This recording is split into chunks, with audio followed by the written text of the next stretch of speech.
ചൂടും പുകയും അതിനപ്പുറം വിശ്രമമില്ലാത്ത അശ്രാന്ത പരിശ്രമവും സമസ്ത സമ്മേളനത്തിലെ കലവറയിൽ നിന്നുള്ള കാഴ്ച അത്രമേൽ ഹൃദയഹാരിയാണ്. കാരണം 24 മണിക്കൂറും ഈ കലവറ പ്രവർത്തിക്കുമ്പോൾ അത് പാക്ക് ചെയ്ത് ഈ ഭക്ഷണങ്ങൾ 35,000-നും 40,000-നും ഇടയിലുള്ളൊരു വലിയ സംഖ്യയുടെ അത്രമേൽ ആളുകൾക്കിടയിലേക്ക് ഈ ഭക്ഷണം പാക്ക് ചെയ്ത് എത്തിക്കുക എന്നത് വലിയ ഒരു കടമ്പയാണ്. ഇവിടെ ഈ ദൗത്യം ഏറ്റെടുക്കുന്നത് വിക്കായയും തൊലബയുമാണ്. മിനിറ്റുകൾ കൊണ്ടാണ് ഇവിടെ നിന്നും 100 കണക്കിന് പാക്കറ്റുകൾ ഭക്ഷണ പൊതികളാക്കി പ്രസ്തുത സ്ഥലങ്ങളിലേക്ക് എത്തിച്ചുകൊണ്ടിരിക്കുന്നത്. അത് പല ഷിഫ്റ്റുകളായി. പലപ്പോഴും ഇവർ ക്ഷീണം വന്നങ്ങ് കുഴങ്ങി വീഴും. പക്ഷേ അപ്പോൾ തന്നെ അവർ വല്ല ബൈത്തും പാട്ടുകളുമൊക്കെയാക്കി ആനന്ദത്തോടു കൂടി അതിൽ ഒരു പുതിയ ഊർജം കൈവരിച്ചുകൊണ്ട് വീണ്ടും അവരുടെ പ്രവൃത്തി ആരംഭിക്കും. ഇങ്ങനെയൊക്കെയാണ് കലവറയിലെ കാഴ്ചകളുള്ളത്. കലവറ കാഴ്ചകളുടെ വിശേഷങ്ങളുമായി വിക്കായുടെ ചെയർമാൻ മൊയ്തീൻകുട്ടി അമ്മാനി ചേരുകയാണ്. മാനി, ഞാൻ ഇന്നലെ ഇവരെ വന്ന് കാണുമ്പോൾ ഞാൻ കണ്ട ഒരവസ്ഥ, ഇവരിങ്ങനെ ബെയ്ത്ത് പാടുകയാണ്. അവർ ക്ഷീണിച്ച് അവശരാണ്. ആ ഒരു ബെയ്ത്തിൻ്റെ ഒരു ആവേശം, പണ്ട് കാലത്ത് നമ്മളൊക്കെ പറയാറുണ്ട്, ബെയ്ത്ത് ചൊല്ലി ആളുകൾ വീട്ടിൽ നിന്നിറങ്ങും എന്തെങ്കിലും ദൗത്യത്തിനൊക്കെ പോകുമ്പോൾ, അത് അവർക്കൊരു ഊർജ്ജമാകുന്നു എന്നതുപോലെ ഇവർ ഈ പാട്ടൊക്കെ പാടി ബെയ്ത്തൊക്കെ ചൊല്ലി മിനിറ്റുകൾ കൊണ്ട് പാക്ക് കുന്നുകൂടുകയാണ്. ഇവരുടെ ഒരു കാഴ്ച ഭയങ്കരമാണ്. തീർച്ചയായും അതിമനോഹരമാണ്.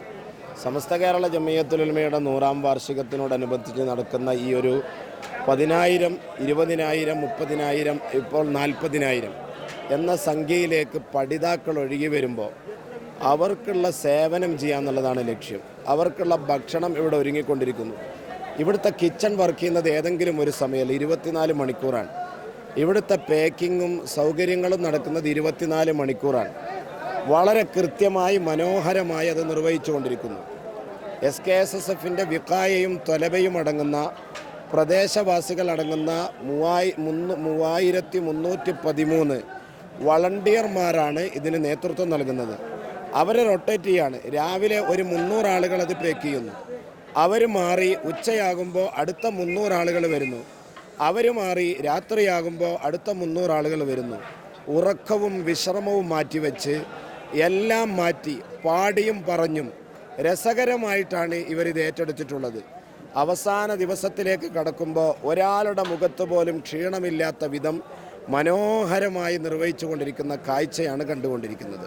ഇവിടെ നമ്മൾ കാണുന്നുണ്ടല്ലോ, നമ്മളുടെ വളണ്ടിയേഴ്സ് ഒരു ഭാഗത്ത് അവർ കറി പാക്ക് ചെയ്തുകൊണ്ടിരിക്കുന്നു, മറുഭാഗത്ത് അവർ ഭക്ഷണം പാക്ക് ചെയ്തുകൊണ്ടിരിക്കുന്നു. ചപ്പാത്തി, പൊറോട്ട, ബിരിയാണികളുടെ അതുപോലെ ചോറ്, അങ്ങനെ വ്യത്യസ്ത കൗണ്ടറുകളിലായി അത് പാക്ക് ചെയ്തുകൊണ്ടിരിക്കുന്നു.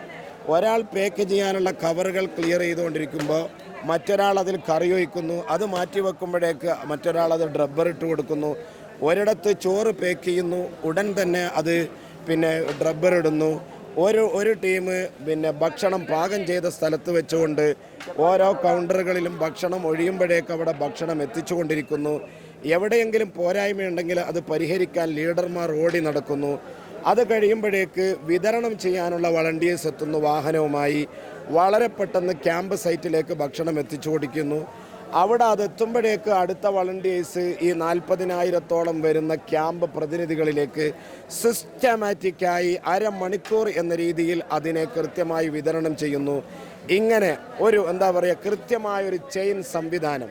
സമസ്ത കേരള ജംഇയ്യത്തുൽ ഉലമയുടെ സമ്മേളനം അതെത്രമേൽ വലിയത് നടത്തിയാലും വളരെ ലളിതമായി അതൊക്കെ കൈകാര്യം ചെയ്യാൻ പറ്റുന്ന സുസജ്ജമായൊരു വളണ്ടിയർ ടീമും സമസ്തക്കുണ്ട് എന്നതാണ് ഈ സമ്മേളനത്തോടെ ബോധ്യപ്പെട്ടുകൊണ്ടിരിക്കുന്നത്. സമസ്തയുടെ സമ്മേളനത്തിലെ ഓരോ നിമിഷവും അത് ആത്മീയമായ ഒരു നിർവൃത്തി കൂടി സമ്മാനിക്കുന്നതാണ്. അത്തരത്തിലൊരു കാഴ്ച കൂടിയാണ് കലവറയിൽ നിന്ന് പോലും നമുക്ക് ലഭ്യമാകുന്നത്. അവിടെ തക്ബീറിൻ്റെയും തഹ്ലീലിൻ്റെയും അതോടൊപ്പം തന്നെ ദിക്റുകളുടെയും എല്ലാം മന്ത്രങ്ങൾ ഉയർന്നു കേട്ടുകൊണ്ടേ ഇരിക്കുന്നു എന്നതും കലവറയിലെ നല്ല കാഴ്ചയും നല്ല പാഠങ്ങളുമാണ്.